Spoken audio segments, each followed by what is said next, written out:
네, 저희 오늘 이제 활용정전 팟캐스트 오늘은 이제 20분 넘게 지금 저희가 이제 촬영을 계속 해왔는데 오늘 이제 시즌 2에 이 분야에선 또 저희가 처음으로 모시는 것 같아요. UI UX 분야에서. 그래서 이따가 이제 이 분야에 대해서 좀 딥하게 설명드리겠지만 교수님 간단한 자기소개 해주시면 감사하겠습니다. 네, 만나뵈서 반갑습니다. 저는 서울미디어대학원대학교에서 근무하고 있는 유은식 교수라고 합니다. 네, 오늘 그 주제처럼 저는 그 UX UI 디자인 전문가고요. 이쪽 디자인 한 지는 거의 한 18년 정도 됐습니다. 그리고 이제 주로 제가 이제 그동안 했던 거는 이제 AI에 대한 UX UI 디자인. 그러니까 이제 자율주행 자동차라든지 로봇이라든지 이런 것들에 대한 인터페이스가 어떻게 제공이 돼서 사람들한테 좀 사용하기 편하고 인간 친화적인 경험을 전달할 건가를 많이 좀 연구하고 그런 것들을 만들었었는데 한 3년 전부터 이런 그 생성 AI가 좀 화두가 되면서 이런 그 AI가 가져오는 변화가 너무 크더라고요. 보니까 이제 그래서 좀 디자인하는 거 자체에 대한 관점 자체가 이제는 변했구나. 그래서 이제 AI 디자인의 시대가 왔다고 이제 생각을 하는데 그래서 지금은 이제 AI 디자인 관점으로 해서 UX UI 디자인을 잘 할 수 있도록 UX UI 디자이너 분들을 위한 이제 그런 교육과 연구를 많이 진행을 하고 있고요. 관련해서는 이제 유튜브에서 이제 AI for UX라고 하는 채널을 지금 만들어서 운영하면서 이쪽에 주로 그쪽 관련된 컨텐츠들도 좀 올려드리고 있고, 그리고 이제 제가 브런치에 이제 주로 글을 쓰면서 이제 오픈 채팅방을 같이 이제 운영을 했어요. 그래서 이제 같이 링크를 이제 달아서 관심 있는 분들 같이 이제 오시도록 했는데 지금 많이들 오셔서 지난달까지 한 1,500명이 이제 다 들어오시고. 그게 1,500명이 다 한 개더라고요. 제가 몰랐었는데. 그렇죠. 그래서 지금 지난달에 이번 달에 다시 또 만들어서 300명이 또 추가로 오셔서 지금 한 1,800명 정도 같이 오픈 채팅방에 오셔서 AI에 대한 디자인과 UX UI 관련된 얘기들을 같이 뭐 질문도 하고 서로 좀 좋은 정보도 교환하면서 같이 소통을 하고 있습니다. 네. 반응이 엄청나네요. 한 1,800분 정도가 지금 오픈 채팅방에 들어와 계시네요. 네. 얼마 만에 모으신 건가요? 그 기간이? 그거는 이제 모은 건 한 반년 좀 안 되는 것 같아요. 네. 처음에는 뭐 저랑 그 오픈 그 챗봇이 있더라고요. 이제 챗봇이랑 둘이서 이제 시작을 했습니다.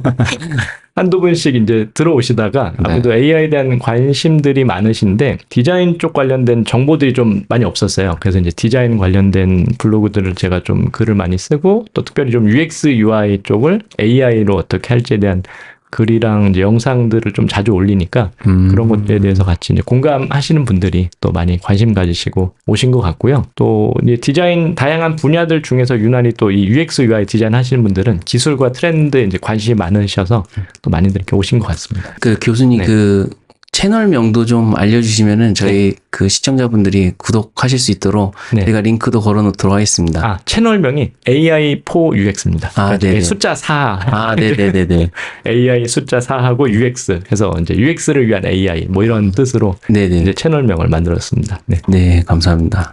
그리고 오늘 유은식 교수님 그 촬영을 위해서 또 이렇게 스페셜 게스트를 모셨죠. 스페셜 게스트가 오셨는데 오늘 간단하게 좀 자기소개해 주시면 좋을 것 같습니다. 네, 안녕하세요. 저는 지금 서비스 기획부터 이제 UX UI 디자인 외주업을 지금 하고 있는 헤엄 스튜디오라는 곳을 운영하고 있는 김서경이라고 합니다.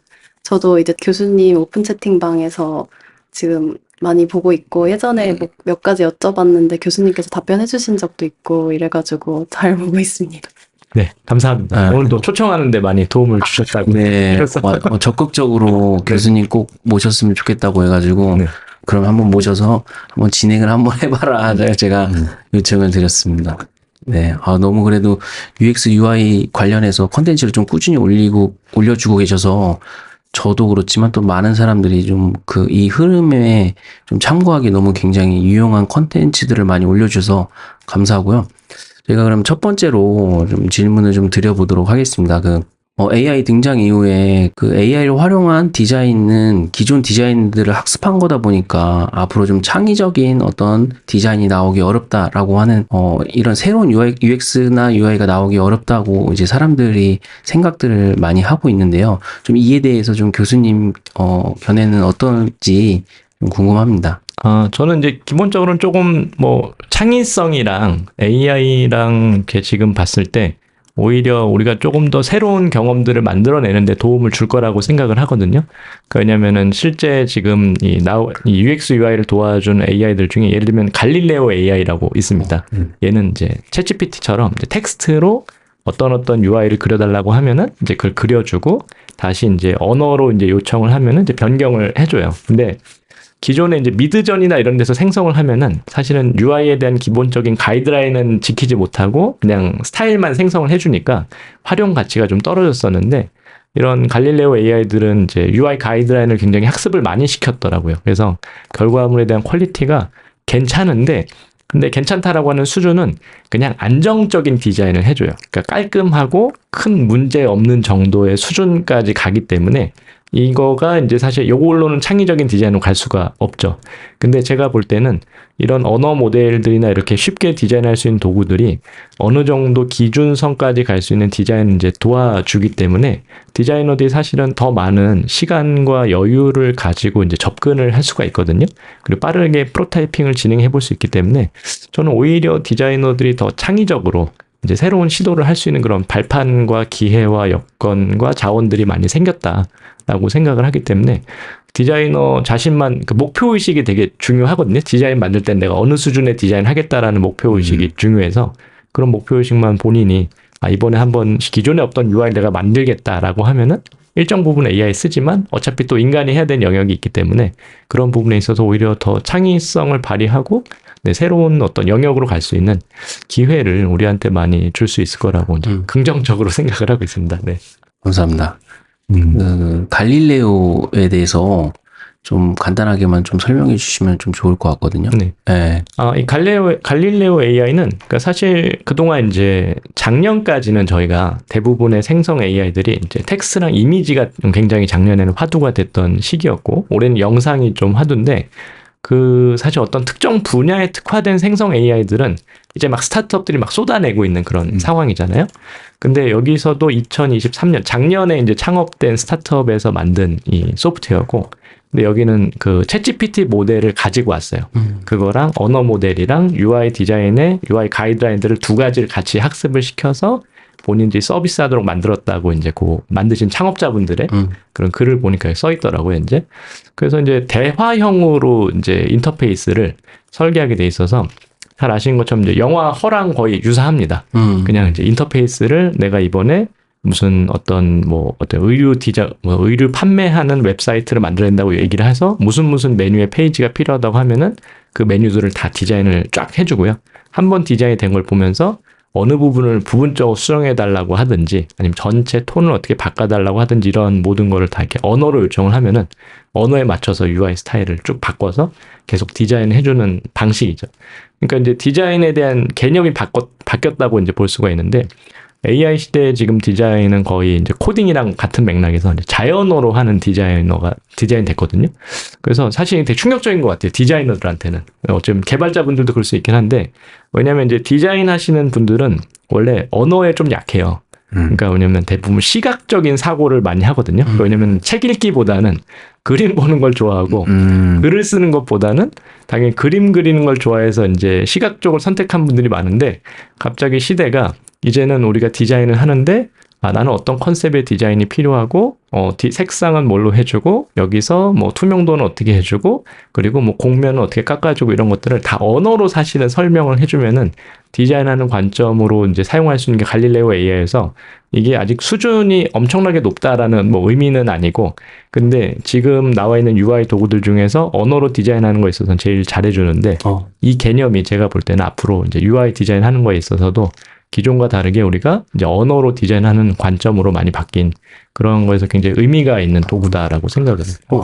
네. 너무 설명을 잘 해주셔가지고 귀에 쏙쏙 들어오네요.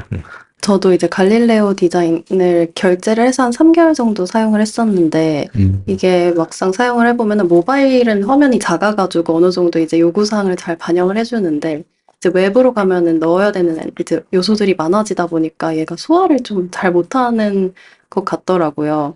그래서 이제 와이어프레이밍 할 때 약간 아이디어 얻는 정도까지는 오케이. 근데 이거를 진짜 실무에 활용을 할 수 있냐라고 하면 사실 조금 그게 부족했어서 나중에는 이제 결제를 해지를 했어요. 그래서 혹시 진짜 이제 바로 정말 디자인 완성품까지도 이제 이용을 하시는지 그게 좀 궁금합니다. 아직은 이제 제가 이제 봐도 AI의 수준들이, 그러니까 우리가 기대하는 거는 딱 저기 이제 몇 가지 요청했는데 거의 최종 아웃풋까지 다 디자인해 주는 거를 원하는데, 사실은 이게 안 나오는 게 좋을 수도 있어요. 저기 이제 디자이너가 할 일이 정말 없어지기 때문에. 그래서 이제 그런 수준까지 가기에는 아직 시간이 좀 많이 필요하다고 생각을 하고요. 아까 우리 김 대표님 말씀하신 대로 지금의 수준은 사실은 초기 프로토타이핑 해보는 정도. 그래서 빠르게 프로타이핑 해봐서 그 결과물을 만들어 보고, 그리고 거기에 대한 어떤 느낌이나 반응 정도를 살펴볼 수 있는 정도여서 이걸로 지금 당장 내가 최종 아웃풋까지 만들겠다라는 거는 좀 어려운 것 같아요. 그리고 굉장히 특정 브랜드에 대한 저희가 뭐 웹사이트라든지 이런 거 만들 때는 거기에 대한 어떤 독특한 경험들을 설계를 해줘야 되는데, 얘는 굉장히 안정적인 UI 가이드라인들을 학습을 했기 때문에 어떤 독특한 UI를 아직 디자인을 좀 못해요. 그러다 보니까 그런 부분에 있어서 한계성이 이제 존재를 합니다. 근데 사실 이런 도구들이 저는 점과 점을 이렇게 연결하면은 굉장히 작업 흐름에 변화가 있는 것처럼, 사실은 그동안 저희가 이제 UI 디자인하거나 이제 결과물 만들 때 예를 들면은 프로타입 만들어 올 때까지 한 1, 2주가 걸렸었는데, 사실은 이제는 혼자서도 챗GPT로 초안 기획하고, 그리고 미드저니로 이미지 무드보드도 만들어 보고, 그리고 또 관련된 내용들도 다 메뉴랑 설계를 하고, 이렇게 UI 관련된 부분들도 뭐 갈릴레오나 뭐 피그마 AI는 아직 안 되지만 다른 몇 가지 도구들이 또 크레이티나 비즐리 이런 도구들이 있거든요. 이런 것들을 사용해서 해보면은 이 프로타입 만드는 게 3-4시간 정도면 혼자서 만들 수 있어요. 그리고 뭐 이게 노코드도 잘 아시지만 그런 것들을 바로 노코드로 런칭을 해서 테스트를 해볼 수도 있고, 이런 상황들이 됐기 때문에 굉장히 저희가 디자인에서 굉장히 강조하는 거는 반복 디자인이거든요. 그러니까 한 번만 만들어 보는 게 아니라 빠르게 한번 만들어 봐서 결과를 보면은 마음에 안 들고 좋은 점이 이렇게 있으니까 그걸 가지고 다시 한번 또 만드는 작업인데, 이 작업 속도와 프로타이핑에 대한 반복 사이클을 굉장히 빠르게 AI가 도와주기 때문에 딱 하나의 태스크만 우리가 보고서 이거 보니까 퀄리티 좀 떨어져 이제 하고 끝 이렇게 하기에는 또 굉장히 시대적 변화가 사실은 이제 크게 이제 가고 있다 보니까 한 개의 소프트웨어만 우리가 유용하다 유용하지 않다라고 보기에는 조금, 그렇게 보기보다는 좀 전체적인 변화와 우리가 해오던 업무 전체에 대한 변화의 관점으로 조금 보면은 더 좋지 않을까라는 생각을 많이 하고 있습니다. 네. 제가 좀 궁금한 게 있는데요. 저는 UI UX 쪽은 아예 다르다 보니까 UI UX를 디자인한다는 이 개념이 어떤 식으로 이제 사용자 경험을 디자인하고 이렇게 과정이 어떻게 되는지 좀 많이 궁금하거든요. 네. 좀 많이 기초적인 질문일 수도 있는데 UI UX를 어떻게 좀 이렇게 설계해 나가시는지 네. 그런 게 좀 궁금합니다. 그래서 일단 UI UX 쪽이 좀 익숙하지 않으신 분들도 있을 것 같아서 제가 간단한 얘기 드리고 시작하면은 좋을 것 같습니다. 이게 사실 AI 디자인이랑도 관련이 좀 되는데, 이게 지금 UI UX 관련된 디자이너들이 이제 변화돼 왔던 단계거든요. 그래서 처음에 이제 GUI 디자이너라는 어떤 업무로 시작을 했다가 이게 이제 UI UX라고 하는 업무가 굉장히 이제 특화가 되고, 그 다음 단계로는 이제 경험 디자이너다라고 이제 했다가, 우리 김석영 대표님처럼 이제 프로덕트 디자이너의 이제 직함을 쓰시는 분들이 이제 나타났고, 그 다음에 지금은 이제 AI 디자이너 시대로 이제 넘어가고 있다고 이제 보고 있고요. 요 관점들은 예전에 사실 소프트웨어를 이렇게 개발할 때는 개발자분들이 다 중심이었어요. 이제 중심에서 개발하시고, 디자이너들은 거의 포장지를 만들어주는 분 정도였어요. 야, 개발을 우리가 다 하니까 너희는 껍데기 인터페이스에 대한 그래픽만 좀 색깔이랑 이런 거 좀 디자인 잘 해봐 라고 해서 보조적인 역할을 하던 일들을 많이 했었거든요. 네. 근데 그러다가 이 어플리케이션 시장이 확장이 많이 되고, 특별히 애플에서 이제 부사장이었던 도널드 노먼이라고 하는 분이 있는데, 네. 그분이 이제 경험 아키텍처라고 하는 직함을 쓰기 시작을 하면서 UX라고 하는 단어가 25년 전에 처음으로 이제 사용이 되기 시작을 하면서 UX 디자이너라고 하는 이 직함이 이제 나왔습니다. 그래서 제가 이제 석사를 처음 시작할 때는 UX 디자이너가 거의 없었어요. 그래가지고 이때는 UX 리서치라고 해서 이제 사용자 저희가 조사를 하고 그 다음에 여러 가지 기획을 하는데, 조사 한 번만 했다고 해도 삼성이나 LG나 뭐 대기업에서 바로 이렇게 채용을 해가서 대기업 가기가 너무 쉬웠던 그런 시절도 있었습니다. 근데 지난 이게 한 18년, 15년 지나니까 이제는 거의 뭐 어플리케이션 시장도 그냥 다 보편화됐고 그냥 이런 서비스가 기본적으로 다 이제 누구나 만들고 쓰는 시대가 돼서 이제는 거의 전국에 있는 모든 디자인 대학에 UX 디자인과가 다 있고, 네, 그리고 거의 뭐 모든 부분에 이제 UX 디자이너들이 다 할 정도로 굉장히 넓게 이제 확산이 많이 됐죠. 주로 인터페이스에 대한 경험들을 많이 디자인했고요. 근데 그 다음에 조금 더 넓어진 거는 이게 그 제품이랑 서비스로 확장이 좀 됐어요. 그러니까 이제 사람들이 앱만 쓰는 게 아니라 서비스를 이용하려면 어떤 물리적 공간을 가기도 하고 아니면 어떤 그 물질적으로 만들어진 제품이랑 앱이랑 같이 연동해서 쓰기도 하고 그러면서 경험이라고 했을 때 앱만 쓰는 UX만 얘기하기가 어렵겠다. 그러니까 이거를 우리 어떤 회사가 갖고 있는 전체적인 제품과 서비스의 경험을 통합해주는 경험 디자이너가 우리는 필요하다라고 하면서 이제 경험 디자이너라고 하는 직함으로 확장이 되면서 역할이 좀 넘어갔고요. 그 다음에는 이 프로덕트 디자이너로 이제 넘어갑니다, 이제. 그래가지고 프로덕트 디자이너는 옛날에는 사실 이 프로덕트 디자이너가 이제 우리나라는 원래 그 산업이나 제품 디자이너들이 많이 쓰던 용어인데 해외에서 사실 먼저 이게 직함이 조금 바뀌었어요. 이제 요거는 어떤 부분이 좀 다르냐면은 비즈니스 모델을 다루는 거예요. 그러니까 예를 들면 저희가 유튜브 채널을 운영을 해도 뭔가 이 채널에 대한 비즈니스 모델이 있는 것처럼 야, 우리 고객에 대한 경험을 설계를 해주니까 그러면은 이 경험을 만들어줄 때 우리 회사가 가져갈 수 있는 비즈니스 모델은 뭐야? 라고 하는 부분까지 이제는 디자이너가 기획해서 제품 프로타입까지 만들어서 거기에 대한 부분들을 평가할 수 있는 그런 능력을 갖춘 디자이너들이 필요해져서 약간 디자이너의 역할들이 과거보다 많이 확장이 된 것 같아요. 그러니까 처음에는 껍데기만 만들어줬었는데 어떤 경험을 만들어준다고 좀 하다가 이제는 전반적인 다른 제품 서비스까지 같이 포괄하다가 이제는 비즈니스적인 측면까지도 다루는 이제 프로덕트 디자이너까지 이제 확장이 좀 됐고요.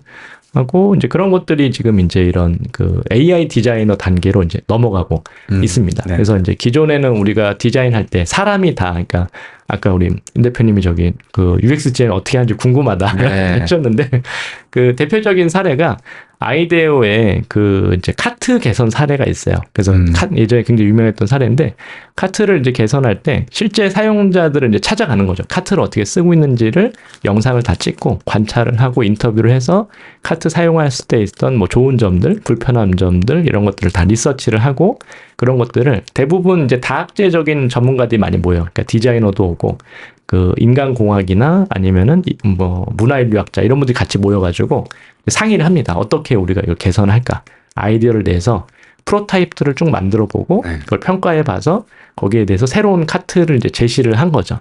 약간 사용자 중심 디자인. 그래서 사용자들 직접 만나보고 서비스 이용한 분들의 의견과 상황을 반영해서 거기에 대한 경험을 개선하는 일들을 했었는데 이제는 그런 것들을 이제 우리가 인간의 힘으로 주로 이제 진행을 했었는데 AI가 이제 나오면서 이런 것들을 이제는 AI를 세팅을 해서 우리가 이제 그동안 뭐 리서치를 하는 부분이나 뭐 디자인하는 부분이나 이런 것들을 다 이제 AI를 통해서 하는 관점으로 지금 디자인 분야도 바뀌고 있는 시기라고 생각을 합니다. 네.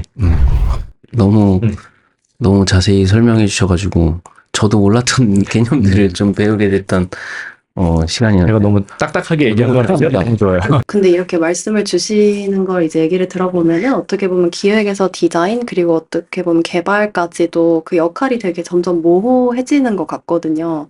사실 저도 서비스 기획자에서 출발을 한 거고 피그마라는 툴이 생기면서 디자인 시스템이라는 거를 활용을 할 수 있게 되고 그렇게 하면서 이제 디자인도 제가 다 직접 할 수 있게 되다 보니까 그러면 나 지금 프로덕트 디자이너 아닌가? 이렇게 생각이 들어서 저도 직함을 그렇게 바꾸게 된 케이스이거든요.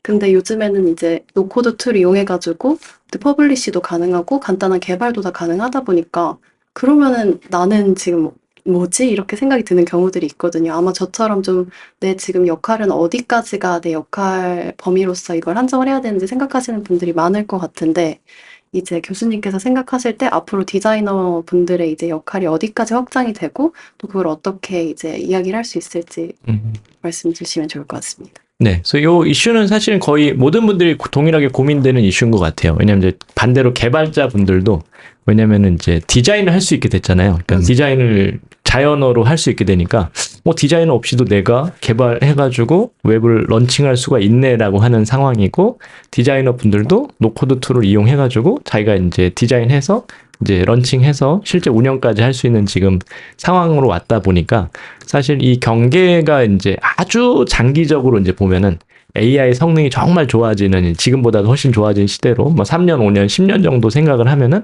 훨씬 더 이제는 경계를 짓는 게 굉장히 이제 어려워지고 그리고 AI의 성능이 자꾸 이제 좋아지다 보니까 웬만한 서비스를 만들고 하는 것들은 거의 혼자서도 기획이랑 이제 그런 뭐 제작이랑 이제 개발, 이제 런칭까지도 할 수 있는 뭐 단계로 이제 가게 되는 시기가 이제 올 거라고 이제 생각을 합니다, 이제.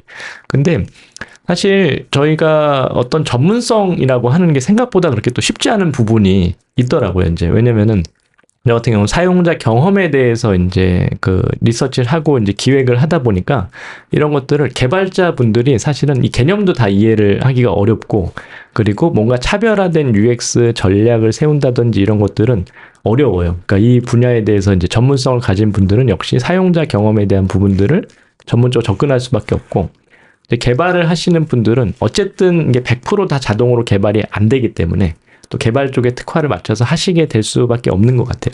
그러다 보니까 이제는 그러니까 누가 어떤 나한테 역할을 좀 정해준다기보다는 내 스스로 어떤 나의 어떤 아이덴티티를 찾아가야 되는 시기가 됐다라고 생각이 되거든요.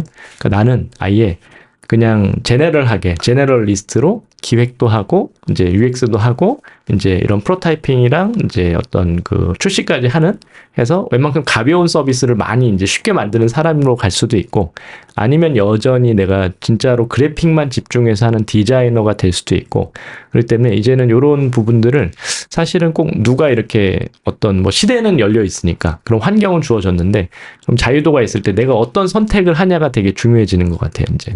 그래서 나의 선택이 중요하지 않을까. 왜냐하면은 이제 요즘에는 회사에 대한 의존도가 자꾸 떨어지고 있잖아요. 제 아는 동생이 이제 마케팅 하는 친구인데, 이제 이런 생성 AI 나온 다음에 이 친구들이 생성 AI 공부해서 그 마케팅 할 수 있는 시스템 잘 만들었어요. 그러니까 블로그에다 이제 글을 올리면은 뭐 글도 자동으로 생성해주고 이제 이미지 넣어가지고 그래서 예전에는 자기가 포스팅을 가면 하루에 3개에서 5개를 했었는데 지금 한 20개씩 한다는 거예요, 이제. 야, 그래서 너 진짜 대단하다라고 하고 제가 물어봤어요. 근데 대표님이 너의 월급을 얼마나 올려주셨니? 그랬더니 월급을 안 올려주셨다고 하더라고요. 그랬더니 이 친구가 형 그래서 요즘에 저기 회사를 나오려고 생각을 하고 있어요. 했더니 요즘 네 지난달에 진짜 나왔어요. 나와가지고 이제는 그 AI 시스템을 자기가 이제 회사들한테 이제 뭐 마케팅 회사에다 이제 네네. 판매한 일도 하고 자기가 이제 계속 포스팅도 하고 있는데 그래서 이 AI를 활용하다 보니까 개인의 능력치가 그러니까 회사의 그릇보다 커지는 거거든요, 이제. 그러니까 회사에서 주는 어떤 상황보다 내 능력치가 커지니까 개인들도 회사에 내가 굳이 있어야 될까라는 생각을 하게 되고 또 회사에서도 AI의 파워가 세지니까 굳이 우리한테 직원이 3명이 필요할까라고 생각하는 그러니까 쌍방이 그렇게 생각을 하게 되는 시대로 이제 가기 때문에 사실은 여기서 되게 중요한 거는 개인의 어떻게 보면은 브랜딩 같은 거죠. 그러니까 우리 아니면 나 개인의 어떤 내가 업무를 처리할 수 있는 영역을 얼마로 잡을 거냐. 왜냐면 보시면은 어떤 분들은 식당에 가도 메뉴를 진짜 백종원 씨 얘기한 대로 한두 개 메뉴만 이제 해서 잘하시는 분도 계시고 아니면은 여전히 이제 뭐 김밥 천국처럼 여러 개 해서 다 하시는 분도 있고 이거는 이제 다양하기 때문에 자기가 이제 하는 어떤 업무에 대한 범위를 누가 정해준다기보다는 이제는 열려있는 시대가 됐기 때문에 스스로 내가 장기적으로 어느 정도의 업무 범위를 가져갔을 때 내 역량을 최대치로 발휘할 수 있는가에 대한 영역을 찾아가는 게 중요한 시대가 되지 않았나라는 생각이 좀 되는 것 같습니다. 네. 진짜 이게 너무 와닿는 말씀인 것 같아요. 저는 사실 이렇게 넓혀보려고 하다가 아, 이게 사람이 다 잘할 수가 없구나. 제가 너무 터치하는 영역이 너무 점점 넓어지는 거예요. 그러다 보니까 툴도 이것도 써봐야 되네, 저것도 써봐야 되네, 이 기술도 알아야 되네 이런 식으로 너무 압도당하다 보니까 오히려 소화가 안 됐었거든요. 그래서 아예 뾰족하게 가자. 나는 원래 서비스 기획자였고 디자인이라는 직함도 아예 버려야 될 것 같다. 그래서 아예 그냥 기획으로 더 깊게 파자. 뭔가 이런 결론이 최근에 좀 들었거든요. 근데 이제 교수님 말씀 들어보니까 이제 그건 또 제가 정의하기 나름인 것 같고 앞으로 어떻게 이제 디벨롭 할지도 제가 정해야 되는 부분인 것 같네요. 네, 맞습니다. 네. 대표님은 하나 파는 게 더 좋은 것 같으세요? 아니면 넓게 하는 게 더 좋은 것 같으세요? 근데 이제 사실 시대적으로는 네. 깊이 파는 게 좋은 시대인 것 같긴 해요. 그러니까 왜냐하면은 지금 시대가 이제 굉장히 뭐랄까 소비자가 저희가 사용자 조사를 많이 하는데 소비자의 성향이 역사적으로 인류 역사상 봤을 때 가장 다변화돼 있는 시대거든요. 그러니까 예전에는 저희가 이제 제가 어렸을 땐 TV를 봐도 그러니까 채널이 4개밖에 없고 온 가족이 모여서 다 같이 봤는데 그런 거 절대 없잖아요. 요즘에는 뭐 채널을 봐도 다 유튜브를 보시는데 심지어 저랑 와이프도 이제 유튜브를 이제 따로 쓰죠. 왜냐면 같이 쓰면 너무 불편하니까 추천되는 게 달라가지고 하고 이제 20대 친구들도 나이가 비슷해도 보면은 채널 어떤 것들 보는지 같이 이제 그 조사해보거나 이러면은 너무 달라요. 개인별로 다 다르기 때문에 이제는 시대가 사람들이 개인들의 선호도가 너무 다르다. 그래서 이제 이럴 때는 오히려 내가 모든 사람들한테 다 유용한 사람이 되겠다라는 생각을 좀 가지기보다는 어떤 특정 영역에서 깊이를 가져가면은 그쪽에 대해서 공감하는 사람들이 분명히 커뮤니티들이 있거든요. 그 사람들이랑 같이 호흡하고 그 사람들이랑 같이 이제 뭔가 의미 있는 활동들을 해나가는 게 좀 중요한 시대가 아닐까라는 생각이 들어서 저는 개인적으로는 이제 같이 어쨌든 전문 영역들을 다들 이 채널 보시는 분들은 키워나가시지만 이제 조금 깊이를 가져가는 게 중요한 시대가 되지 않았나 생각이 됩니다. 네. 저도 굉장히 공감하고 그 주변에서 좀 많이 저도 그런 분들을 좀 최근에 이제 AI가 너무 빠르게 이제 업데이트가 되고 정보들이 쏟아져 나오다 보니까 그 방향성을 못 정하신 분들이 굉장히 좀 많이 등장하시는 것 같더라고요. 그래서 저도 그런 분들을 좀 그 저한테 질문해 주실 때 원래 잘하고 있던 거에 이 AI를 좀 보조, 그러니까 어시스턴트 개념으로 얘를 그 활용을 해보면서 나의 전문성을 조금 확장해 나가 보는 거를 좀 추천드리고 있거든요. 근데 대부분의 사람들이 뭐 이것도 하고 저것도 하고 막 엄청나게 뭐 얘가 완전 그 알라딘의 지니처럼 뭐 내가 뭐만 해주면 뭐만 말하면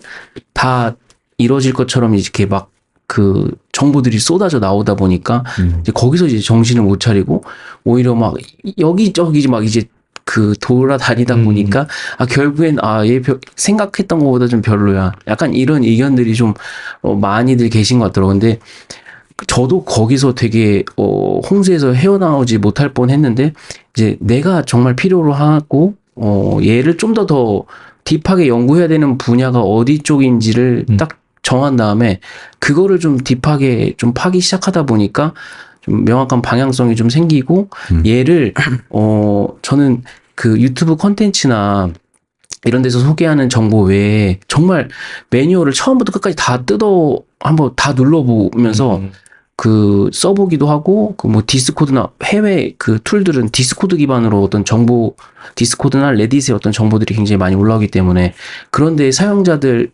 그 유즈 케이스를 좀 연구를 하면서 좀 그 특정 분야의 그 툴들을 좀 딥하게 좀 연구를 하다 보니까 이게 방향성도 안 잃고 뭔가 나만의 전문성이 이전보다 더 많이 생기는 것 같아서 그렇게 좀 활용을 하고 있는데 또 이렇게 말씀 주셔가지고 다른 디자이너 분들이 좀 참고하시기에 좋을 것 같고 제가 좀 최근에 이제 저희 구독자분들에게 좀 이야기했던 부분 중에 하나가 뭐냐면 그 AI 시대에 좀 AI가 인간에 터치할 수 없는 영역 중에 하나가 물론 이것도 저는 시간 문제라고 좀 생각을 하는데 이모션이라고 하더라고요. 그래서 저는 그 가장 퓨처 디자이너 전이 프로덕트 디자이너였잖아요. 저는 약간 그 퓨처 디자이너를 좀 이제 이모션, 그러니까 감정을 건드리는 디자이너가 좀 이 AI 시대에 좀 살아남지 않을까 좀 그렇게 좀 생각을 하고 있는데 그 교수님 의견도 좀 그 부분 궁금합니다. 대표님 되게 중요한 말씀 해주셨다고 생각을 하는데 그 이모셔널 디자인이 사실은 거의 한 디자인 쪽에서는 30년 전부터 이제 대두가 좀 됐어요. 대두가 돼가지고 그쪽 관련된 이제 작업들이 많이 나와서 이제 디자인 자체를 할 때 사람들의 어떤 감성을 터치해주자라는 부분이 됐었는데 AI 시대가 되면서 대표님 얘기하신 대로 이 부분이 더 중요해진 것 같아요. 그래서 많은 분들이 얘기를 해요. AI 시대 되니까 디자이너는 이제 뭘 공부해야 되나요? 얘기를 했을 때 제가 주로 많이 강조를 하는 거는 두 가지다. 그러니까 우선은 첫 번째는 이제 AI 기술에 대한 활용 능력. 그래서 이제 AI 도구들을 자유자재로 쓸 수 있는 능력이 하나 필요하고 또 하나는 결국에는 우리가 만든 디자인을 사용하는 거는 인간이기 때문에 그 인간에 대한 이해와 정말 사람들이 좋아하고 필요로 하는 그런 디자인 만들 수 있는 인문학 감성의 어떤 인간에 대한 이해에 대한 통찰을 계속 가져가야 된다고 강조를 많이 하거든요. 그래서 요즘에는 디자이너들이 그 심리학을 이제 공부한다든지 그 인간이 어떤 심리를 느끼는가. 특별히 요즘에 그 인사이드 아웃도 네, 2도 나왔지만 저기 이제 근데 이제 그 감정을 터치하는 걸 되게 강조를 많이 해요. 그래서 예전에 디자인은 기능성을 많이 강조했는데 이제는 인간이 언제 의사결정을 하나 보니까 감성이 터치됐을 때 뭔가 의사결정을 하는 거예요. 그래가지고 디자인하는 친구들이 유난히 그 맥을 쓰는 친구들이 굉장히 예전부터 많았거든요. 이거는 그 편집 프로그램 때문에도 그렇긴 했었는데 일단 곧 죽어도 맥을 사서 딱 가지고 이제 학교에 와요, 이제. 근데 문제는 이게 호환이 요즘에는 호환이 다 잘 되지만 한 10년 전만 해도 호환이 잘 안 됐기 때문에 이게 뭐 웹이나 뭐 은행이나 여러 가지 안 되는 게 굉장히 많음에도 불구하고 다들 곧 죽어도 맥을 쓰겠다는 거예요, 이제. 도대체 왜 맥을 그렇게 쓰고 싶어라고 물어보면은 예뻐서요. 보니까 디자인하면 너무 예쁘고 한참 그랬죠. 네, 그러니까 그래픽이 너무 아름다우니까 그 감성을 터치하니까 이 감정에서 저기 이제 못 헤어나오는 거예요. 그래서 대표님 말씀하신 대로 지금 시대도 그거는 인간은 변하지 않기 때문에 AI가 만들건 인간이 만들건 이제 그 사람들의 뭔가 그런 그 기쁨을 준다든지 아니면 감동을 준다든지 뭔가 그런 감정까지 터치할 수 있는 저희가 이제 제품 서비스에 대한 그 경험을 만들 수 있으면은 그게 뭐 지금 시대에도 AI를 쓰든 안 쓰든 가장 중요한 저희한테 뭐 이슈가 아닐까라고 생각이 되는 것 같습니다. 네. 네. 감사합니다. 감동을 어떻게 줘야 되나요, 그러면? 감동을. 네. 되게 질문들이 질문이 수준이 높네요. 감동.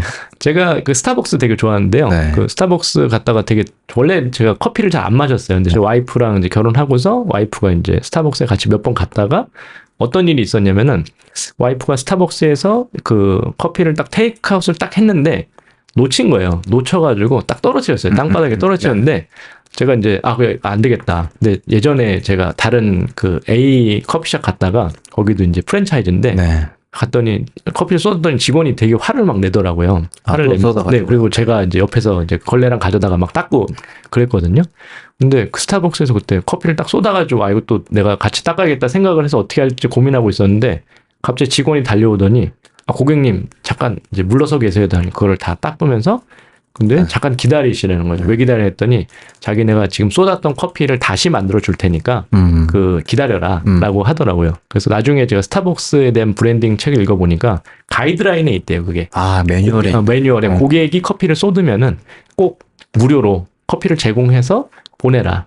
왜냐면은 매뉴얼이 있구나. 고객이 우리 매장까지 왔는데 네. 우리의 이 맛있는 커피를 못 먹고 돌아간다면은 얼마나 슬프겠냐. 고객에게 만족과 기쁨을 줄 수 있도록 하자는 그런 그 철학에서 기반한 그 경험을 전달을 하더라고요. 그러니까 저는 경험 디자이너니까 단순히 앱이나 이런 걸 쓸 때도 고민을 하는데 이런 서비스를 이용할 때도 그런 경험들이 진짜로 뭔가 상대방에 대해서 내가 예상한 건 요 정도 수치인데 이것보다도 더 나를 배려해주는 수준까지 갔을 때 그럴 때 좀 감동을 받는 것 같아요. 근데 지금도 그러한 부분들이 굉장히 우리가 여러 가지 쓰면 예전에 예를 들면은 뭐 은행이라든지 뭐 책 결제한다든지 이런 것들 너무 불편했잖아요. 네. 고객 중심이 아니고 사실은 개발자 중심이었는데 이런 부분에 있어서 뭔가 감동을 줄 수 있는 이제 요소들을 넣어주면은 그런 쪽들에 대한 서비스나 이런 인터페이스나 이런 것들이 사용자들이 굉장히 좋아하지 않을까라는 생각이 좀 드는 것 같습니다. 네.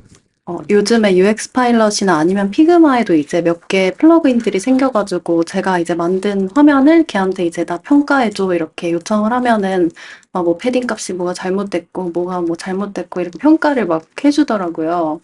그러면은 약간 저는 이제 어쨌든 팀을 운영하는 입장에서는 내가 없어도 되는 거 아닌가? 어차피 피드백을 이렇게 기계가 잘 알아서 해주는데 그럼 나는 어떤 피드백을 줘야 될까? 이제 그런 고민이 들더라고요.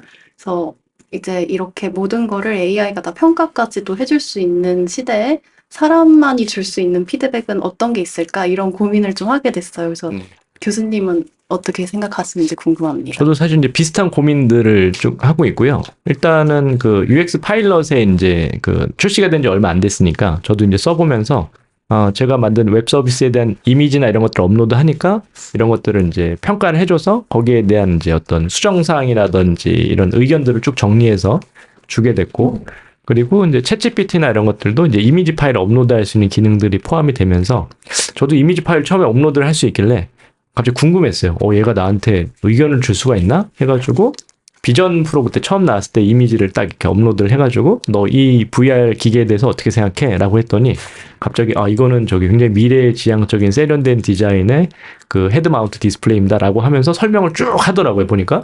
그래서 처음에 좀 충격을 받았어요.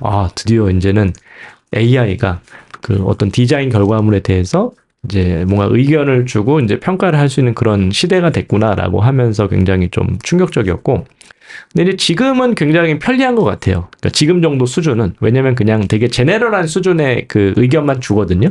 그래서 이게 막 되게 엄청나게 심각한 거라든지 아니면 그런 부분까지 다 파악은 못하기 때문에 전문가들만큼은 못 주지만, 그냥 우리가 개발을 하다가 나 혼자 이거 잘 만들었나? 라고 이제 했을 때 거기서 약간 좀 일반적으로 수정하면은 괜찮다는 의견 정도를 주기 때문에 지금은 그냥 굉장히 편리하게 쓸 수 있는 수준이다 정도에서 좀 생각이 되고, 근데 아마 우리 김성현 대표님 말씀하시는 거 생각할 때는 조금 더 미래적으로 이제 얘네가 피드백을 이제 훨씬 더 자꾸 너무 업그레이드가 빨라지니까 맞아요. 네, 한 반년, 1년 지났을 때 웬만한 프로덕트 디자이너나 시니어보다 뭔가 이렇게 피드백을 훨씬 더 잘 주게 되면은 그러면은 사실은 그 역할에 있어서 굉장히 그런 변화들이 많이 있을 거라고 이제 생각이 됩니다. 네, 근데 그렇기 때문에 사실 지금 시대에 이제 디자이너들은 굉장히 조금 제가 볼 때는 어려운 시대에 좀 접어든 것 같아요. 그러니까 디자이너라고 하는 직함을 가지고 산다는 게, 왜냐면은 그 예를 들면 제가 망고보드도 좀 써보면서 망고보드에 딱 들어갔더니 카피라이트가 써 있더라고요. 모두가 디자이너다. 딱 써 있더라고요. 근데 이 문구는 디자이너가 아닌 분들은 괜찮아요. 네. 나 디자인 안 했었는데, 나도 디자인 할 수 있네? 라고 하면서 맞아요. 요즘에 저희 그 뭐 학교나 이런 학생들 뭐 이벤트 같은 거 있으면 디자인 전공 안 한 친구들도 이런 망고보드나 캔바나 이런 거 써서 괜찮은 이미지 만들어 와서 막 포스터도 만들고 이제 다 하잖아요. 근데 이런 것들이 그러니까 전문성이 없어도 할 수 있는 사람들이 됐는데, 그러면은 나는 진짜 진정한 디자이너라고 하는 사람들은 웬만큼 디자인해서는 이게 사실은 그 이제는 어떤 경쟁력을 갖추기가 굉장히 이제 어려워졌다라고 생각이 좀 됩니다. 네, 그렇기 때문에 훨씬 더 사실 우리가 어떤 전문적인 디자이너로 앞으로 이제 살기 위해서는 그 아까 얘기한 대로 이런 그런 AI를 굉장히 잘 쓸 수 있는 능력. 그 얘가 이제 피드백을 만약에 그 아까 우리 소영 대표님 말씀하신 대로 나보다 피드백을 잘 하면은 그럼 이제 내가 피드백 그냥 안 하면 돼요. 그냥 생각의 관점 바꿔서. 그러니까 제가 지금 교육하는 모든 관점도 너희가 직접 UX UI 디자인 하지 말아라. 이제는 AI를 세팅해서 AI한테 일을 시키고 너희는 AI 디자이너다. 그러니까 제가 사실은 이거를 뭐라고 말을 표현해야 될지 되게 고민을 많이 했어요. 왜냐면은 AI 디자이너란 말은 사실은 처음 생각할 때 말이 잘 안 되는 거예요. 왜냐면 미드저니를 써보니까 아니 AI를 써서 이미지를 만드니까 AI를 활용한 디자이너 뭐 이런 식으로 사실은 표현이 돼야 되는데 AI 자체를 디자인하는 게 아니잖아 이런 생각을 좀 했었거든요. 근데 요즘에는 AI 디자이너가 되게 적합하다는 생각을 이제 하게 됐어요. 이게 한 2달 됐는데, 왜냐면은 우리가 이제 내가 피드백을 시니어나 프로보다도 잘해. 그러면은 그럼 내가 AI 이거 할 필요가 없구나 피드백을. 그러면은 내의 역할은 이제 뭘로 바뀌었냐면은 이 피드백을 줄 수 있는 AI가 뭔지를 잘 찾아서 세팅을 하고, 그리고 얘한테 피드백을 어느 시점에 언제 어떻게 주게 할지를 의사결정을 해가지고 그 피드백 나온 내용들을 얼만큼 반영하게 할지에 대한 상위단의 의사결정 역할이 이제 중요해진 거죠. 그러니까 우리가 하는 역할은 이런 그 AI가 나보다 잘할 수 있는 게 있다면은 그냥 내가 이제 그냥 포기하면 돼요. 나 그냥 안 해. 나는 이제는 AI한테 맡기고 나는 그 위에 상위단의 일의 전체를 통합할 수 있는 일들을 하는 과정으로 바꾼다라는 관점을 하기 때문에 얘가 나보다 잘하는 게 생기면 생길수록 나는 이제는 AI한테 일을 가능하면 맡기는 AI 디자이너로서의 관점으로 접근한다라고 이제 보시면은 좋을 것 같습니다. 이제 네. 좋은 것 같아요. 네. 제 화면을 이렇게 엑스포트 해가지고 이제 클로드나 GPT한테 여기다가 평해줘 이러면은 진짜 기가 막히게 그 부족한 점들을 잘 찾아내더라고요. 평해줘. 악플 달아줘 이렇게. 좋은데. 그래서 항상 이제 조금 중요한 화면들은 그런 식으로 그 컨펌을 거의 다 거치거든요. 그래서 항상 제가 생각하는 게 얘가 나보다 나으니까 나도 이제 여기에 물어보는 것 같다라는 생각을 항상 했거든요. 근데 이제 교수님 말씀 드리니까 그거를 잘 이용하면은 오히려 더 이제 잘 활용하고 있을 수도 있겠다라는 생각이 드는 것 같아요. 네. 그 교수님께서도 잘 말씀해 주셨는데, 그 대부분 사람들이 착각하는 게, 그 AI가 우리의 어떤 직업과 뭐, 그 어떤 것들을 이제 뺏어갈 거라고 생각을 하는데, 대부분의 어떤 그 전문가들이 이제 보는 견해는 AI가 뺏어가는 게 아니라 AI를 활용한 사람이 AI를 쓰지 않는 사람의 어떤 직업들이나 어떤 역할을 다 뺏어갈 거다라고 이야기를 하는 것처럼 저도 지금 주신 말씀이 굉장히 좀 공감이 되고 그 내가 얘보다 잘하는 것, 그러니까 얘가 못하는 것들을 오히려 보는 게 저는 좀 더 빠르지 내가 하고 있던 거를 얘가 뺏어가니까 나는 이제 뭐 하지? 약간 이런 관점으로 접근하면은 이 방향성들이 계속 좀 오히려 그 얘가 못하는 거에 내가 포커스를 맞추게 되더라고. 얘 이거 못하니까 아직 멀었어. 약간 하면서 좀 뭔가 약간 등대는 그러니까 등지는 약간 그런 사람 분들을 좀 많이 봤거든요. 그래서 교수님 말씀 주신 것처럼 그 얘가 저는 잘한다고 생각을 하는 분 저도 마찬가지로 좀 다 이렇게 자동화로 이렇게 만들어 놓은 게 뭐 GPT스라던가 뭐 이런 것들을 얘가 기존에는 제가 잘했다고 생각했던 거는 뭔가 남들이 생각하지 못했던 어떤 아이디어나 어떤 카피 문구를 짜거나 이런 걸 굉장히 좀 잘한다고 생각을 했는데 얘한테 좀만 어떤 널리지를 학습을 시키면 얘는 굉장히 시간도 얼마 안 걸려요. 예전에는 뭐 직원 한 명 교육하는데 진짜 최소 6개월이 걸렸다면 그러면은 저는 여기서 기회를 보는 거죠. 예전에는 한 명이 할 수 있는 역할이 이 정도였는데 그럼 이거를 에이전트로 여러 개를 만들면은 그럼 나는 나만의 어떤 그 군대가 형성이 된 거잖아요. 그럼 나는 예전보다 더 많은 어떤 일들을 할 수 있고 그러면서 이제 말씀 주신 것처럼 진짜 내가 해야 되는 부분들 그럼 나는 이거를 지휘하는 역할을 좀 하면은 어떨까? 약간 이런 쪽으로 생각을 하다 보니까 어떻게든 얘를 내가 쉽게 굴릴 수 있을까? 약간 이런 관점으로 좀 접근을 하면서 좀 AI를 좀 활용하려고 좀 고민을 많이 하고 있는데 교수님 말씀하신 것처럼 얘가 잘하니까 나는 이제 이거 해야지 그런 접근 방식이 굉장히 좀 디자이너 분들이나 이 AI를 활용하시는 분들에게 굉장히 도움이 될 거라고 좀 생각이 드네요. 네. 그래서 제 생각에는 지금 사실은 뭐 저도 그렇고 다들 굉장히 어떤 면에서는 이제 너무 기술 발달 속도가 빠르니까 좀 어려운 부분들이 있으실 수 있는 것 같아요. 이 기회도 있고 사실은 어려운 점이 있는데 어려운 관점에서 얘기하면은 어느 날 저희 어머니가 그 얘기를 하시더라고요. 그 아들아 인생을 살았는데 너무 시대가 빨리 바뀌어서 힘들다는 거예요.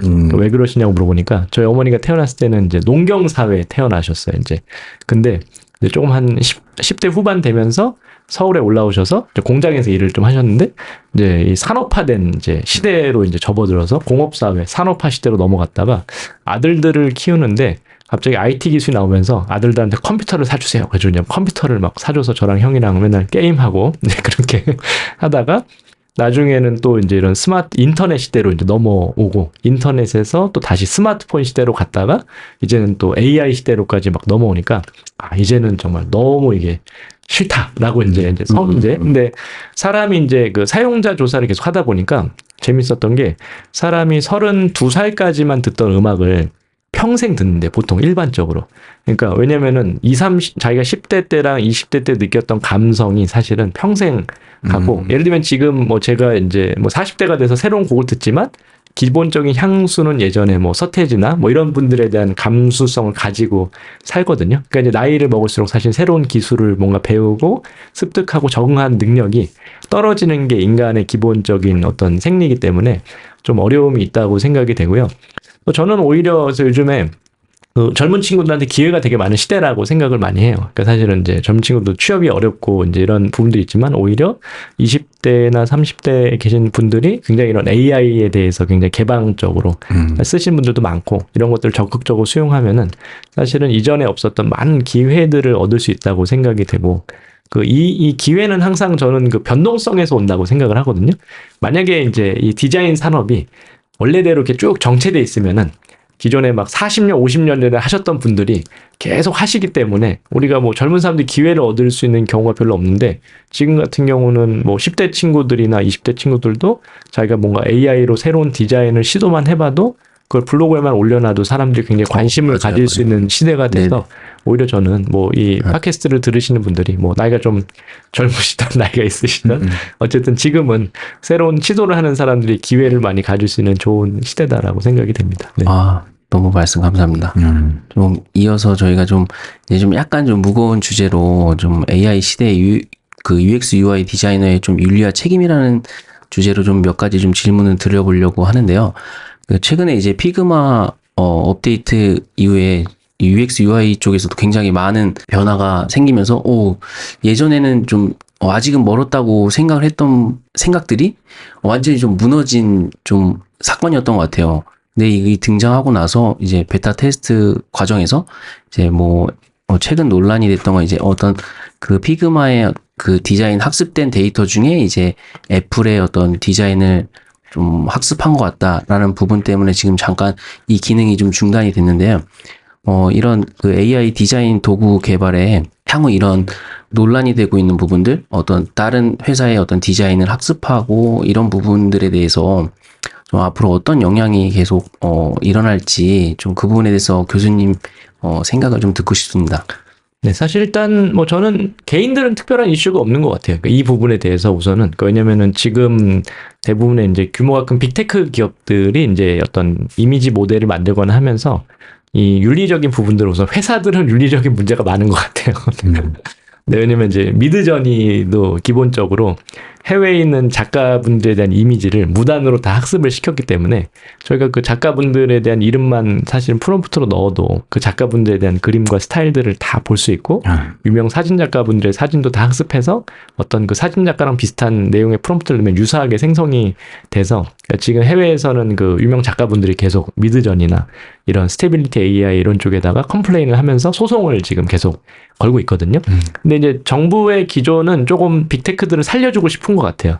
왜냐하면 어쨌든 자기네가 아주 거대한 AI 기업들을 가져야 유리하기 때문에 사실 이런 소송에서도 작가들의 것들을 무단으로 학습했던 게 명확한데도 소송이 좀 잘 안 끝나고 있고 그리고 이제 빅테크들 쪽이 유리하게 좀 가는 부분들이 많이 있어서 계속 학습을 시키고 있는데 말씀하신 대로 이게 미드저니나 스테이빌리티 AI뿐만 아니라 피그마도 같은 이슈고 사실은 그 소라 같은 경우도 이제 인터뷰할 때 그 소라에 있는 그 대표 기술 대표 하시는 분도 유튜브에 있는 데이터 학습했냐고 물어보니까 대답을 못 하셨었죠. 이제 말문이 막히는 상황이 막 벌어지니까 사실은 무단 학습을 안 시킬 회사가 거의 없다 싶을 정도로 했기 때문에 이 부분들은 이런 초거대 기업들을 운영하는 분들의 이제 윤리적인 부분이 있어서 이분들이 바른 윤리와 저작권을 가지고 하시면은 좋지만 어쨌든 이거는 이제 그쪽에서 또 해결이 되는 문제고 우리가 실제 사용한 입장에 생각하면은 그냥 좀 사용 시기가 좀 늦춰지는 것 뿐이라고 생각을 좀 해요. 그러니까 왜냐면 이게 피그마 AI 같은 경우도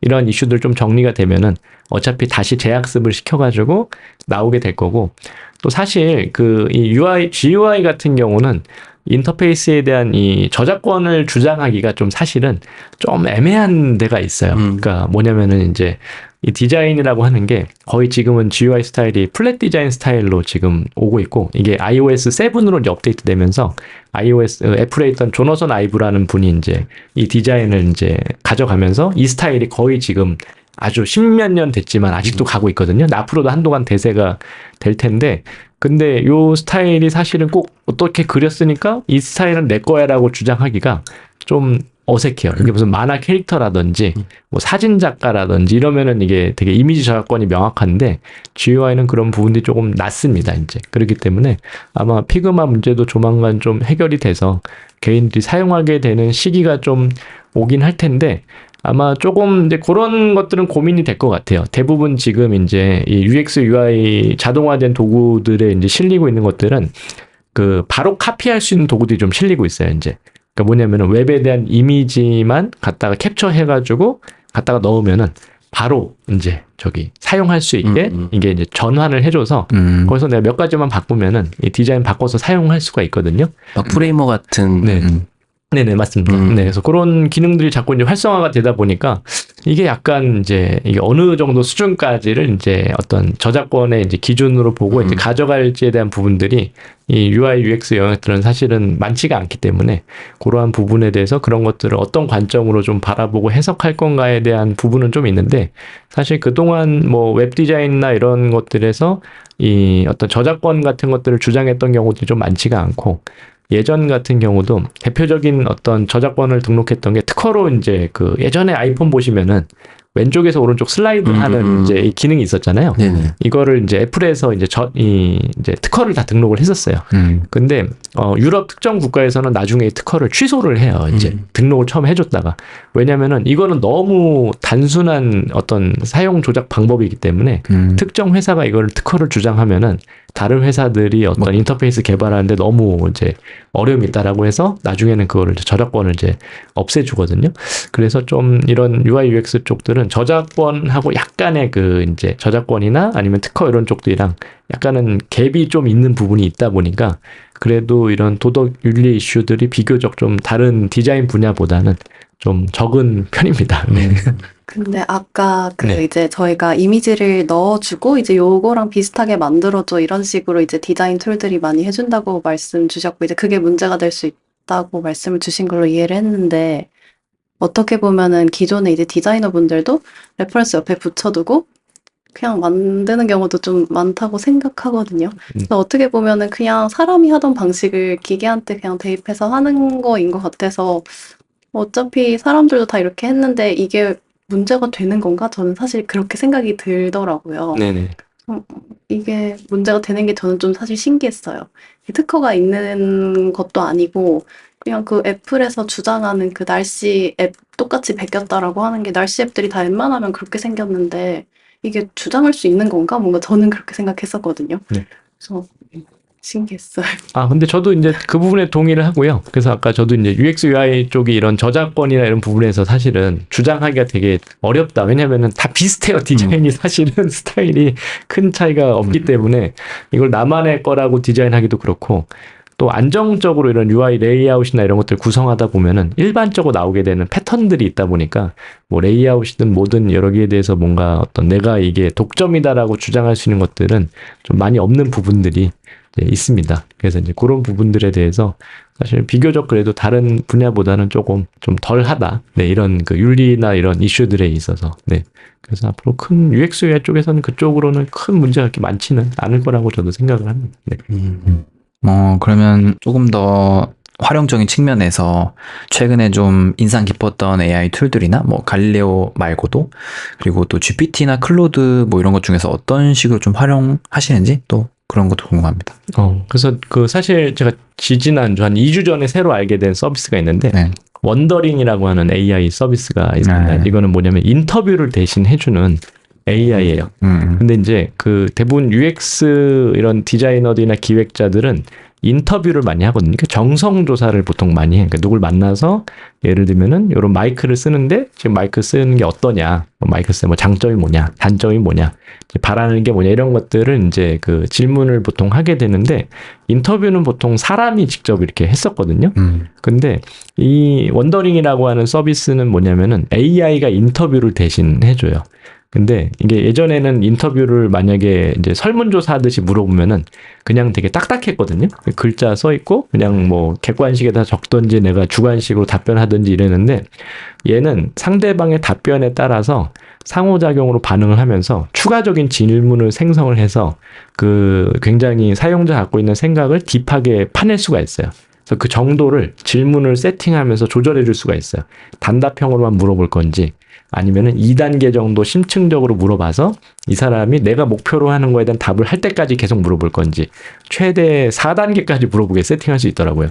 그래서 저도 써보고 놀란 게 아주 집요하게 막 물어봐요. 그래서 이 마이크를 쓰면서 뭔가 예를 들면은 심미적으로 개선될 수 있겠다라는 의견을 알려달라는 질문이 있으면은 그거를 다각적인 관점에서 질문을 혼자서 생성을 하면서 자동으로 이렇게 물어보게 돼 있는데 일단은 거의 인간과 같이 그 인터뷰를 할 수 있다는 게 굉장히 파격적이었고 그리고 이거를 이제 녹음을 그냥 할 수 있거든요. 인터뷰할 때 자동으로 걔가 답변을 다 녹음을 해주고 녹음된 거를 다시 다 텍스트 데이터로 바꿔주고 그리고 이제 심지어 번역까지 해주기 때문에 한 50개국 언어를 지원한다고 하더라고요. 그러니까 한국어도 지원을 하고요. 그러니까 우리가 이제 글로벌 리서치 인터뷰를 해도 그렇고 국내에 있는 사람들의 인터뷰해도 그렇고 이런 것들로 AI 나 대신에 AI한테 인터뷰를 맡겨가지고 분석까지 다 시키는 것들을 얘가 통합해서 관리를 해주는 서비스로 제공이 되고, 정성조사가 원래 시간이 되게 오래 걸리거든요. 한 명 만나면은 우리도 오늘 인터뷰하지만 보통 1시간에서 1시간 반 이렇게 걸리는데, 저희도 이제 리서치할 때 인터뷰하면은 보통 1시간은 최소한 잡는데, 근데 이거는 그냥 AI를 세팅해 놓으면은 그 AI랑 같이 사람들이 인터뷰를 하니까 그냥 100명, 1000명, 10,000명도 할 수 있는 거예요. 그러니까 풀만 갖추고 비용만 지원할 수 있으면은.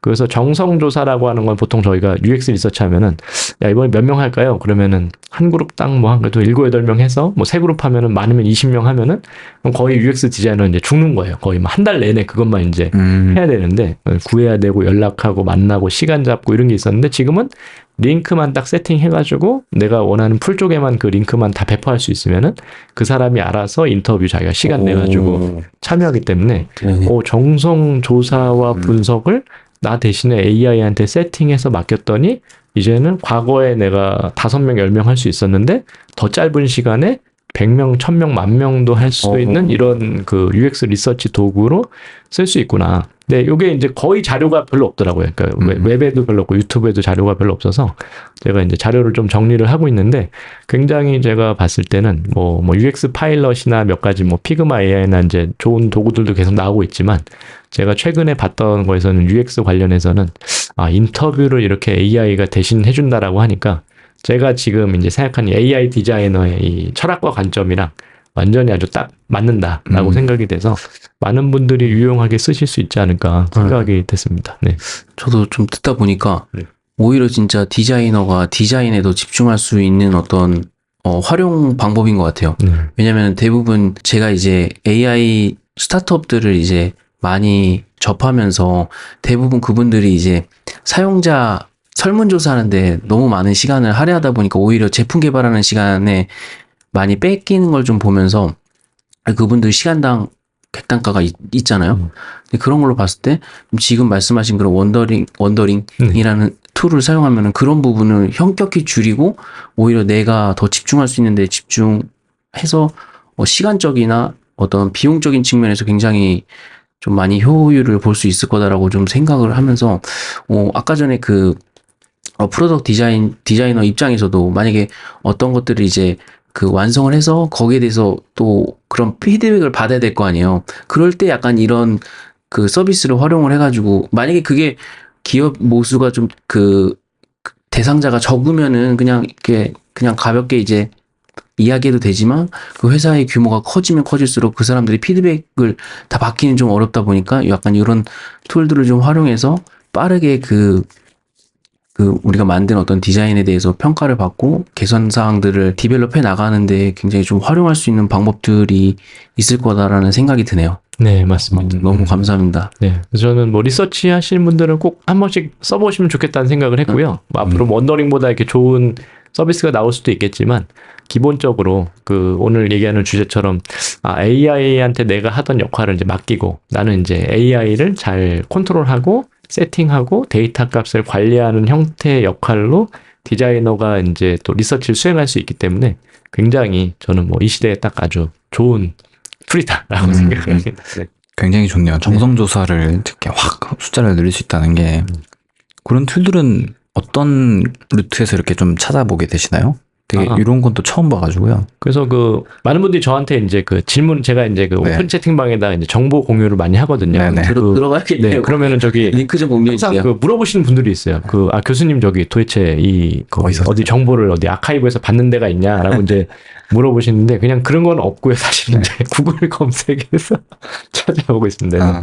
네, 근데 이제 아무래도 키워드를 이제 AI나 뭐 이제 UX나 UI 관련된 그 키워드들을 제가 아는 것들이 있으니까 그런 것들을 많이 보게 되고, 또 아무래도 또 자료들도 국내보다는 역시 해외 쪽에 좀 좋은 자료들이 이제 많이 있는 게 어쩔 수 없는 것 같고요. 실제 스타트업들도 다 지금 국내보다는 해외 쪽에서 많이 나오고 있어서, 근데 대부분 지금 접하게 되는 사례들은 스타트업들 사례들인 것 같아요. 근데 스타트업들이 그동안 UX, UI 디자이너들이 해오던 업무들을 이제는 우리가 이제 대신 편리하게 해줄게라고 해서 이제 만들고 있는 상황이기 때문에, 이런 관점에서 그 좋은 서비스들이 많이 나오고 있는데 앞으로 좀 정리가 좀 되지 않을까라고 생각을 하고 있습니다. 왜냐면 이제 피그마 AI를 보고서 저도 그동안 이렇게 몇 군데서 만들던 서비스들은 완전히 날아가는 이제 왜냐면 피그마에서 아주 간단하게 이제 제공하는 형태로 바뀌었기 때문에 그래서 이제 그런 것들은 좀 정리는 돼가겠지만 뭐 사용하는 스타트업 분들 입장에서는 경쟁이 치열하니까 힘든데 사용하는 분들 입장에서는 너무 뭐 좋은 시대인 것 같아요. 왜냐면 자꾸 편리하고 좋은 도구들이 많이 나오고 있으니까. 네. 좀 이어서 피그마가 굉장히 큰 업데이트가 있었잖아요. 약간 그 부분에 대해서 어떤 업데이트가 있었는데 어떤 기능이 특히 교수님이 봤을 때 이거는 와우하다라고 느끼신지 약간 그 부분에 대해서도 좀 이야기해 주시면 좋을 것 같습니다. 이제 피그마 이번에 이제 업데이트된 기능들 중에는 이제 좀 넓게 업데이트가 되긴 했지만 우선은 이미지 생성 기능이 같이 포함이 됐고 또 텍스트로 UI의 일정 부분을 생성할 수 있는 부분들이 또 포함이 됐고 뭐 이런 이미지 약간 세부 조정이라든지 이런 그 배경을 따준다든지 이런 기능들이 이제 포함이 됐는데 요 기능들이 조금 파격적이었던 거는 사실 이 기능들은 다른 데서 이미 다 할 수 있는 것들이었어요. 그러니까 이제 이미지를 만드는 것도 뭐 미드저니나 스테이블 디퓨전에서 할 수 있었고 UI를 텍스트로 생성하는 것도 뭐 갈릴레오 AI에서 할 수도 있었고 그리고 이제 다른 데서 할 수 있었는데 피그마에서는 갑자기 꽤 퀄리티가 좋게 이 다른 데서 일부씩 제공하던 기능들을 그냥 다 우리가 다 제공해 줄게라고 해서 가져온 거예요. 그러니까 사용자 입장에선 당연히 툴을 4개, 5개씩 쓰기보다는 그냥 하나에서 원래 작업하는 그 플로우 안에서 작업을 다 할 수 있게 이제 제공하니까 피그마가 제가 지금 봤을 때는 올인원 플랫폼으로 이제 가고 있구나. 그래서 거의 UX, UI 디자이너들한테 필요한 기능들은 AI 관련된 것들, 뭐 스타트업에서 제공하던 다른 서비스 제공하던 다 가지고 와가지고 이 모든 거를 제공해서 나중에는 아마 이제 개발 쪽까지 완전히 다 해가지고 할 수 있는 형태로 가서 피그마만 쓰셔도 거의 모든 걸 다 할 수 있는 아마 방향과 철학을 가지고 가고 있다고 생각을 하고 있습니다. 그래서 이제 피그마의 업데이트 전략은 이제 올인원 플랫폼 전략으로 지금 이제 가고 있다. 근데 그래서 저도 이제 다른 괜찮은 스타트업의 서비스를 좀 보고 있었는데 이 피그마가 대세일 수밖에 없겠다. 왜냐면 지금도 너무 이제 많은 프로덕트 디자이너나 UX, UI 디자이너분들이 피그마를 사랑하고 사용자층도 사실은 거의 90% 이상이거든요. 그래서 이제 실제 많이들 쓰고 계신데 다른 플랫폼 바꾸기가 힘들잖아요, 이제. 그렇기 때문에 제가 볼 때는 뭐 피그마가 커뮤니티도 제일 많고 플러그인도 있기 때문에 피그마 대세로 가서 어떤 면에서는 좀 편해진 것 같아요. UX, UI 디자이너들은. 왜냐면은 다들 물어보시거든요. 툴은 못 써야죠. 맞아. 못 쓰고 뭐 공부해야 되라고 하면은 그냥 피그마 열심히 하셔도 될 것 같다고 이제 하고 몇 가지 좀 아까 제가 얘기한 것처럼 피그마는 약간 좀 거리가 있는 원더링 같은 이런 뭐 정성 조사를 뭐 해준다든지 조금 차별화된 이런 도구들을 조금 쓰시는 것들은 훨씬 도움이 많이 돼서 일단은 제가 뭐 UX, UI 하시면서 AI 하시는 분들은 뭐 GPT나 뭐 미드전 이런 건 기본적으로 다 뭐 추천을 좀 드리고 근데 이제 그 외에도 좀 특화된 툴은 이제 피그마나 이제 이런 뭐 갈릴레오 AI나 원더링 뭐 이런 서비스들을 주로 얘기를 이렇게 드려서 조금 약간 그 독특성 가지면서도 또 올인원 플랫폼 받을 수 있는 약간 이런 식의 내용들을 전달을 많이 드리는 것 같습니다. 네.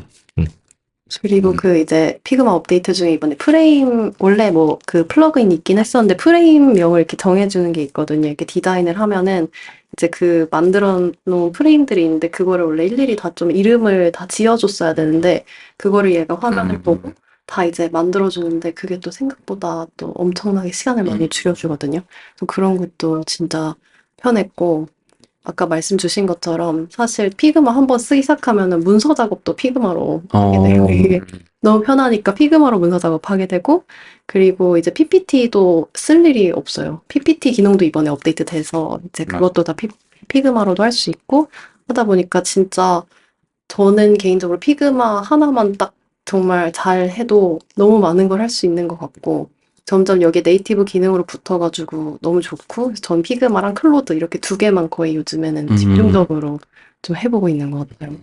클로드도 요즘에 너무 좋더라고요. 저도 GPT 잘 안 쓰고 요즘에 저도요. 저 GPT 안 했어요. 클로드가 너무 좋은 것 같아요.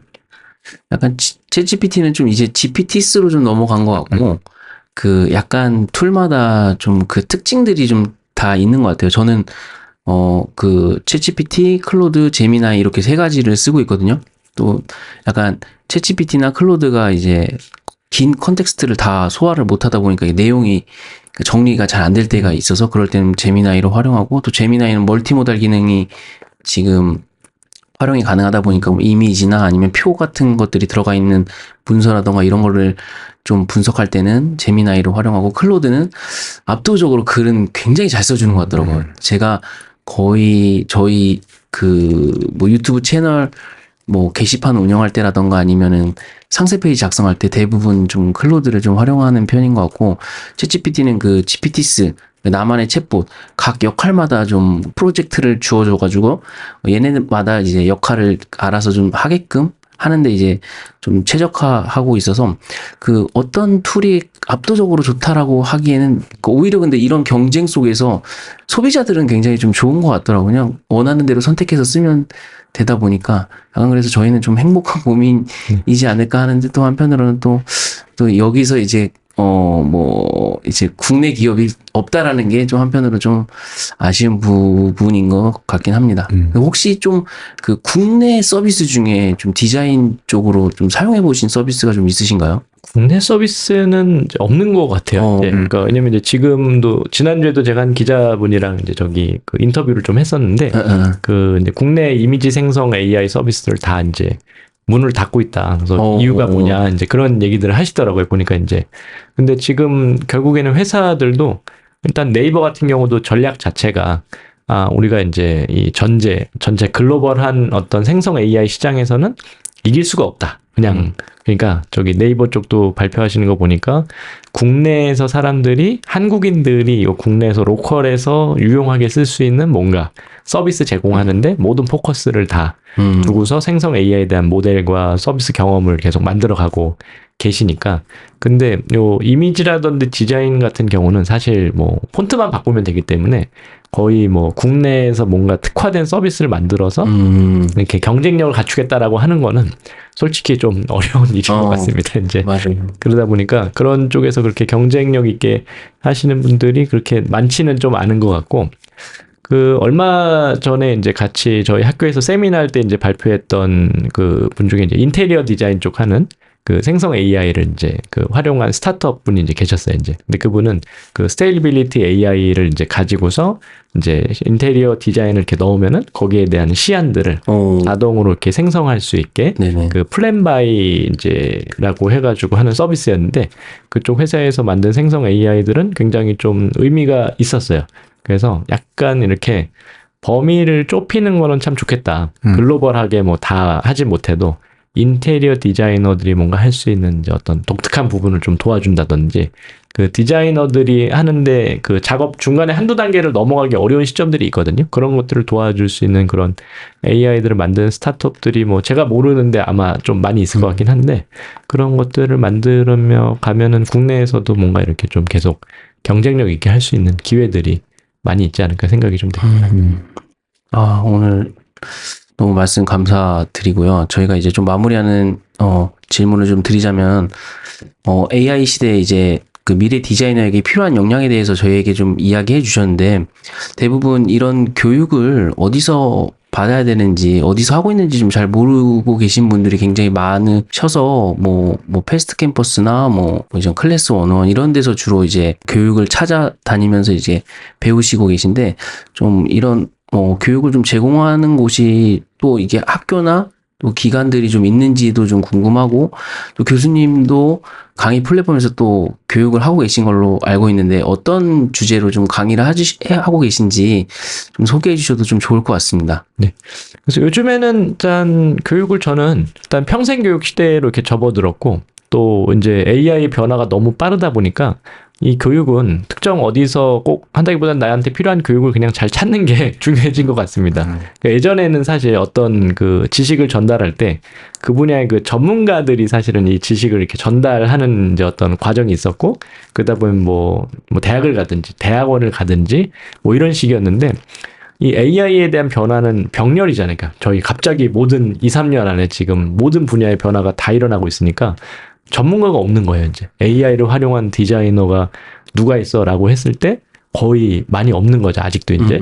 이제 이런 시점에서는 그냥 내가 먼저 이 도구 사용법을 배워서 시도를 해보든, 아니면은 뭔가 리서치를 인터넷 찾아가지고 자료를 찾아서 응용해서 사용해보건, 그 먼저 시도하는 사람들이 경험을 쌓고 가리키는 지금 시대로 또 이제 왔다 보니까, 지금 같은 경우는 내가 만약에 AI 뭐 기술에 대한 도움이 필요하다라고 하면은 온라인 그 동영상 플랫폼도 괜찮고 저는 유튜브도 괜찮고 지금 뭐든지 다 괜찮다. 왜냐면 사실은 저도 거의 매일 공부를 이제 할 수밖에 없는 상황이 됐고요. 아까 우리 팟캐스트 시작할 때 우리 저기 임석현 대표님이랑 조금 얘기했었는데 그 예전에는 이제 그 제가 대학 다닐 때는 교수님들이 디자인 가르친다고 하면은 이미 뭐 굉장히 정형화된 디자인 분야, 그게 제품이든 뭐 아니면 아이덴티티 디자인이든 이런 게 딱 있다 보니까 방법론도 정해져 있고 그리고 하는 어떤 것도 있으니까 그 교육 과정을 거의 한 10몇 년 동안 그 교육 과정 그대로 가르치셨던 것 같아요, 이제.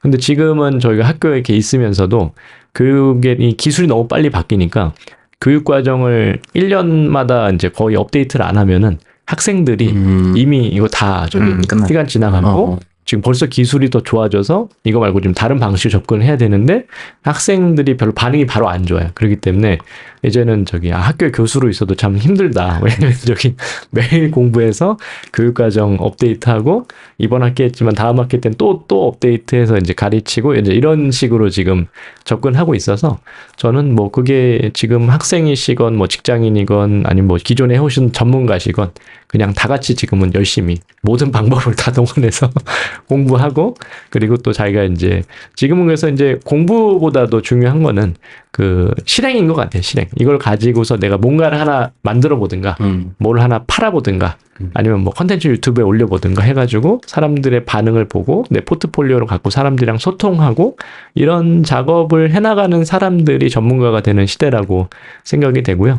옛날처럼 이게 뭐 대학원 나왔다, 뭐 석사 박사 나왔다라고 하는 것들은 뭐 학위가 필요한 어떤 일이면 몰라도 실제적인 어떤 디자인 좀 실무적인 관점에서 봤을 때는 그냥 이렇게 뭐 지금 주어진 환경에서 또 공부할 수 있는 건 너무나 이제 지금 뭐 저희가 인터넷에서 자료가 꼭 교육과정 안 들어도 무료로 오픈된 것도 많으니까 들으시면 좋겠다는 생각이 좀 들고요. 제가 주로 하는 이제 교육은 그 AI를 활용한 UX UI 디자인에 대한 부분이고요. 크게 이제 세 가지 주제를 공부하는 건 이제 텍스트 프롬프트 엔지니어링. 그럼 이제 언어, 모든 걸 언어로 디자인하니까 언어를 잘 쓸 수 있게 하고, 두 번째는 이제 이미지, 시각화된 프롬프트에서 이제 언어를 통해서 이미지를 잘 다룰 수 있게 하는 거랑, 세 번째는 UI 디자인을 자동화할 수 있는 부분들을 세 가지 파트 정도로 해가지고 주로 이제 챗GPT, 클로드랑 뭐 미드저니, 그리고 UI에 활용할 수 있는 뭐 이런 피그마나 갈릴레오 AI랑 몇 가지 도구들을 같이 이제 통합해서 그동안 우리가 해오던 UX, UI 과정들을 조금 가능하면 AI한테 많이 맡겨서 디자인하는 그 AI 디자인 관점에서에 대한 교육을 진행을 하고 있는데, 학생분들이 굉장히 그 열심히 참여들을 많이 하시고, 일단 그 시대의 관점 바뀌었다는 거에 대해서 다들 굉장히 좋아하시더라고요. 이걸 이해하고 실제 실습들을 해보니까. 그래서 그런 부분에 있어서 좀 그래도 의미 있는 어떤 과정이지 않을까라고 생각을 하고 있습니다. 네. 어디서 진행 중이신지도 이야기해 주시면 저기 링크도 저희가 담아 놓도록 하겠습니다. 지금 이제 라우드 클래스에서 이제 1기를 한번 같이 기획해서 이제 진행해 봤는데, 네네. 거기는 다 사람들이 이제 꽉 차셨고 이미 시작을 해가지고 한 번 더 또 추가로 오픈해 달라고 하시는 분들이 계셔서 네네. 2기를 또 지금 이제 모집을 또 하려고 준비를 하고 있습니다. 그래서 네네. 2기를 같이 또 원하시는 분들은 또 같이 오시면 좋을 것 네네. 같아요. 저희 링크 남겨놓도록 하겠습니다. 감사합니다. 네. 네, 이제 그럼 마지막으로 앞으로 교수님의 목표가 궁금합니다. 앞으로 어떤 방향으로 나아가고 싶으신지?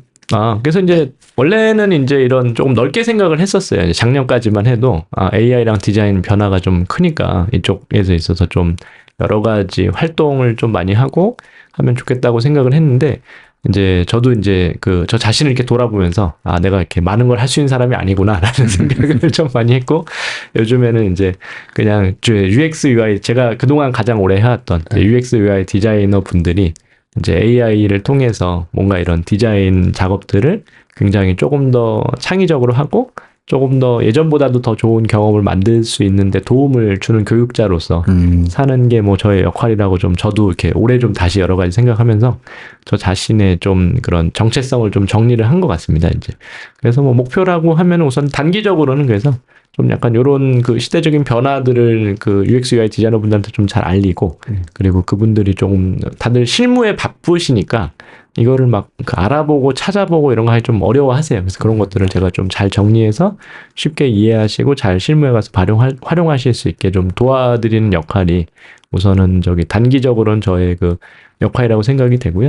그래서 좀 거시적으로는 이 디자인 관점이 AI 디자인으로 바뀌는 시대에 이런 그 관점의 변화를 좀 잘 알려서 디자이너 분들이 시대의 변화에 빨리 좀 적응하고 오히려 좀 선도해 나갈 수 있는 그런 우리 한국에 좀 디자이너들 많이 나올 수 있게 어떻게든 뭐 도움을 드리는 게 저의 뭐 교육자로서의 역할이 네. 아닐까라고 생각을 하고 있습니다. 너무 오늘 멋있으십니다. 감사하고 그리고 마지막으로 오늘 함께 참여해주신 네, 좀 같이 좀 이끌어주세요. 저 열심히 잘 네. 부탁드립니다. 감사합니다. 네, 오늘 좀 같이 진행을 했는데 좀 소감 한마디 해주시면 좋을 것 같습니다. 저도 계속 이제 어떻게 좀 방향성을 잡고 나가야 될지 고민이 많았는데, 이제 교수님 인터뷰 쭉 들어보면서 공통적으로 계속 이제 말씀을 주셨던 부분이 오히려 뾰족하게 가야 된다. 이렇게 저는 조금 해석이 됐거든요. 그래서 내가 했던 판단이 틀리지 않은 것 같다. 이런 생각이 들어서 좀 안심되는 것 같아요. 팟캐스트는 어떠신가요? 이런 말을 언제 해야 될지 모르겠어요. 아무튼 끼어드시면 됩니다. 근데 오늘 너무 교수님께서 말씀 너무 잘해주셔가지고 진행이 너무 수월했습니다. 오늘 이렇게 나와주셔서 너무 감사드리고 하시는 일에 저희도 함께 동참할 수 있도록 이 시장을 같이 좀 넓혀갔으면 좋겠습니다. 오늘 나와주셔서 너무 감사합니다. 네, 감사합니다. 저도 김성현 대표님이 또 추천해 주셔서 같이 또 와서 감사드리고 네. 이제 평범한 사업가 채널은 저도 이제 자주 이제 보거든요. AI 관련된 채널에서 아무래도 이렇게 또 전문가분들이 와서 이렇게 좋은 의견들을 쭉 주시니까. 네네네. 근데 저기 보기만 하다가 여기 와서 이렇게 대표님들 실물로 뵈니까 더 신기하고. 저도 신기합니다. 네, 연예인들을 뵈는 것 같아서 기분이 좋습니다. 네.